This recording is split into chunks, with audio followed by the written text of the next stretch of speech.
Hello guys, स्वागत है आपका हमारे चैनल में। तो आज मैं ड्रॉ करने वाला हूँ तिल श्री कृष्णा को इस डोम्स के ट्यूब वाटर कलर से वापस से ड्रॉ करने वाला हूँ। आउटलाइन पहले से बना के रखी है तो उसमें ड्राइंग करते हैं। तो ड्राइंग करने से पहले अपने को आउटलाइन मिटानी होगी, इसके लिए टट्टी वाला इरेजर काम आ सकेगा।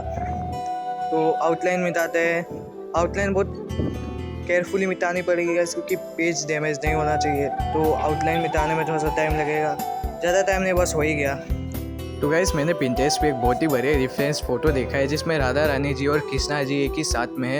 ये रहा वो रेफरेंस और मुझे ये रेफरेंस बहुत ही पसंद आया। गाइस मैं चाहता हूँ कि मैं इसे ड्रॉ करूँ, पर मुझे इसे ड्रॉ करने का टाइम ही नहीं मिलता।